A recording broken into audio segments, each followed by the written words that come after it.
El tráfico de armas no es uno de esos delitos que vemos a menudo relacionados directamente con políticos, menos aún con jefes de Estado. Sin embargo, un expresidente argentino está siendo acusado precisamente de eso, y la acusación tiene su origen en Bolivia, que denuncia que el ejecutivo de Mauricio Macri envió armas de manera encubierta al gobierno de facto de Jeanine Áñez mientras él ocupaba la Casa Rosada.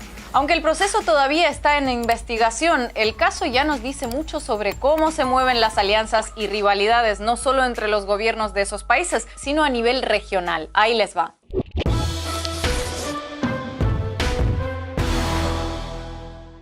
El gobierno boliviano denunció que el ejecutivo de Mauricio Macri traficó armas a Bolivia poco después de que Jeanine Áñez asumiera el poder en noviembre de 2019. El ministro de Interior boliviano, Eduardo del Castillo, involucró directamente en la trama a 2 funcionarios de seguridad de Bolivia y al por entonces embajador argentino. El gobierno de Alberto Fernández calificó lo sucedido como una vergüenza, pidió disculpas en nombre de Argentina y anunció la apertura de una investigación para determinar responsabilidades. Aunque no se ha solicitado una orden de captura, entre los investigados está el expresidente Macri. Los presuntos hechos se remontan al 15 de noviembre de 2019. Tras la autojuramentación de Jeanine Áñez, en medio de intensas protestas, el ejecutivo de Macri decidió enviar un equipo de seguridad con armamento de diverso tipo a La Paz para resguardar la embajada argentina por si la violencia que azotaba el país se salía de control. Lo hizo notificando a las autoridades bolivianas, tal como procede en estos casos. El problema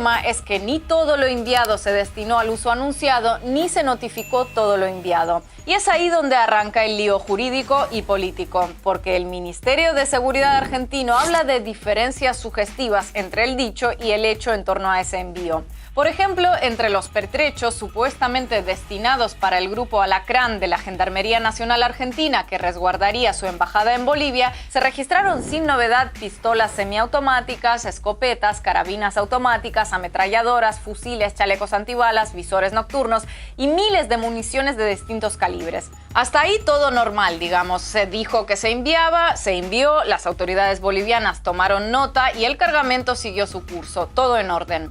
Pero no puede decirse lo mismo de los 70.000 cartuchos antidisturbios, 100 sprays de gas pimienta y más de 600 granadas de gas de hostigamiento a los que de alguna manera se les perdió el rastro. La policía boliviana además registró la entrada de otros materiales usados por antidisturbios, pero cuyo envío no había sido atestado en Argentina. Pocos días después de estos hechos, en medio de multitudinarias protestas que exigían la salida del poder de Jeanine Áñez, se produjeron las masacres de Sacaba y Sencata, en las que decenas de manifestantes fallecieron a manos de las fuerzas de seguridad. Aunque la mayoría de los pertrechos extraviados se consideran armamento no letal, la llegada de material represivo a Bolivia durante el gobierno de facto y además de manera irregular plantea cuestionamientos éticos y abre varios interrogantes. Las sucesivas versiones de Macri y miembros del que fuera su ejecutivo no contribuyen a aclararlos. De negarlo todo, pasaron a decir que las pruebas eran falsas, después a afirmar que ellos no sabían nada y finalmente dieron con la versión que sostienen actualmente, que todo el material se usó en la protección de la embajada.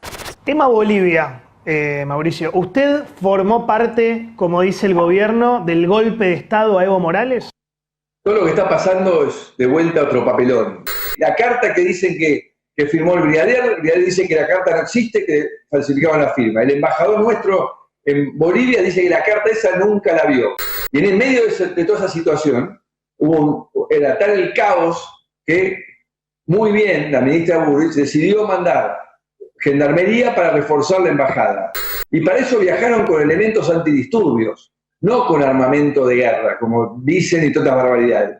O dicho de otra forma, eso nunca ocurrió. Está bien, ocurrió, pero nadie me informó. Está bien, sucedió y yo estaba al tanto, sí, pero no fue nada malo. Sin embargo, incluso dentro de la versión que ahora sí aceptan, hay inconsistencias. Por ejemplo, que casi los 70.000 cartuchos desaparecidos fueron gastados en prácticas y ejercicios llevados a cabo por los guardias enviados para resguardar la sede diplomática. Pero calculadora en mano y teniendo en cuenta que dicha misión de seguridad estuvo 8 meses en Bolivia, para gastar semejante semejante cantidad de munición, habría que suponer que en sus entrenamientos dispararon casi 300 cartuchos cada día, lo que habría convertido a la embajada prácticamente en un campo de tiro con rango diplomático. Macri atribuye todo a una campaña de desprestigio en su contra de cara a las elecciones legislativas intermedias de noviembre. No está muy claro cómo esto podría desmovilizar al simpatizante macrista promedio, que difícilmente vea grave lo sucedido, menos cuando seguramente tienda a interpretarlo como una simple ayuda a una aliada regional en la lucha contra el populismo indígena castrochavista choripanero. Pero bueno.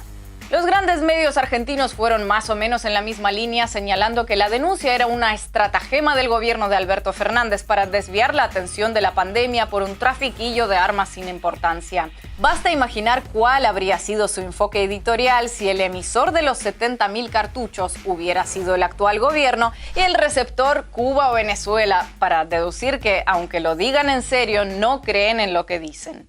¿Usted ve alguna intencionalidad política en esto? Y no hay. ¿O electoral? No hay forma de no leerlo. El kirchnerismo duro le marca la línea.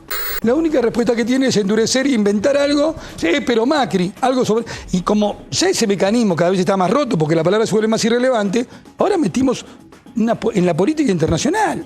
Y podría resultar sorprendente que la OEA no haya salido a denunciar esta presunta persecución contra Macri, pero basta con recordar que su secretario general tiene sobradas razones para no mencionar el asunto ni de pasada ni de casualidad. Menos en momentos en los que la evaluación regional sobre la gestión de Luis Almagro pasa por sus peores momentos, lo que ya es decir. Porque si su grado de responsabilidad en lo sucedido en Bolivia entre 2019 y 2020 ya fue duramente criticado en su momento, hoy se suman nuevas voces que pidan no ya su salida del organismo, sino la salida del organismo del presente y futuro del continente americano. La más reciente, la del presidente mexicano Andrés Manuel López Obrador. Las implicaciones legales de lo sucedido se determinarán con la investigación y el correspondiente proceso judicial si lo amerita. Pero sin duda el apresurado y, por ser suaves, descuidado envío de abundante material represivo a La Paz a las pocas horas de la autojuramentación de un régimen de facto y en medio de la violencia de las fuerzas de seguridad, en ningún caso podría haber sido un paso hacia la pacificación y la normalización en Bolivia. Y quienes lo dieron lo sabían perfectamente.